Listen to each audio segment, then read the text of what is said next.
अकोला जिल्ह्यातील सोहट्टा बाजार जिल्हा परिषदेच्या पोटनिवडणुकीत वंचित बहुजन आघाडीचे उमेदवार योगेश पंजाबराव वडाळ 2781 मते घेऊन विजयी झाले। प्रतिस्पर्धी भाजप उमेदवाराचा पराभव करीत प्रहार काँग्रेस व ठाकरे गटाचा त्यांनी धुव्वा उडवलाय। गेल्या अनेक वर्षापासून अकोला जिल्हा परिषदवर वंचित बहुजन आघाडीचा झेंडा आहे। आता झालेल्या जिल्हा परिषद पोटनिवडणुकीत बीजेपीच्या उमेदवाराचा पराभव करून वंचित आघाडीने गड राखला। त्यामुळे कार्यकर्त्यांमध्ये अतिशय उत्साहाचे वातावरण आहे। यातच मुस्लिम कार्यकर्ता व पदाधिकाऱ्यांनी अकोला येथील चौकामध्ये बीजेपीला हरवल्याचा मौका मिळाल्याबद्दलचे बॅनर हातात घेऊन पेढे वाटप केले।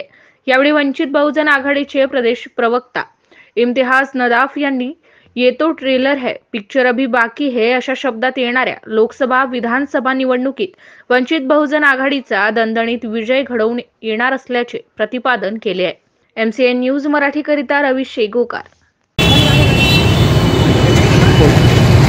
आज अकोला जिल्ह्यामध्ये जी जिल्हा परिषदेची पोटनिवडणूक झाली, त्या पोटनिवडणुकीमध्ये वंचित बहुजन आघाडीनं विजय मिळवलेला आहे। अकोला तसं बघायला गेलं तर वंचितचा बालेकिल्ला राहिलेला आहे।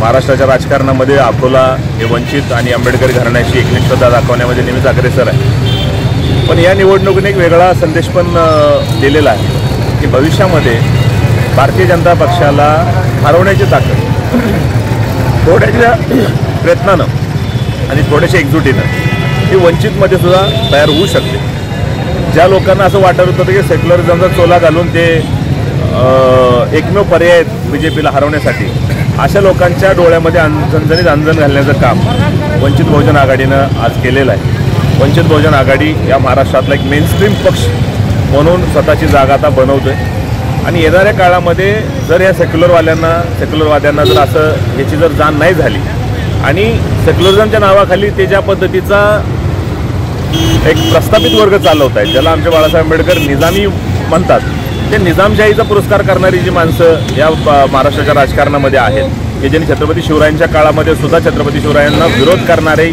भूमिका अगदी जातीनं मातीनं मराठी असून सुद्धा या लोकांनी केली होती, त्या लोकांच्या राजकारणाचा जो बळी अल्पसंख्याक बहुजन आणि जो गोरगरीब समाज चाललाय, या सगळ्या समाजाला त्याच्या एकूण राजकारणाची आता जाणीव व्हायला लागलेली आहे आणि तो सगळा मजलूम समाज हा वंचितच्या मागे आता उभं राहायला लागला आहे आणि त्याचं हे द्योतक आहे की आज अकोला जिल्ह्यामध्ये आपण ही पोटनिवडणूक जिंकली।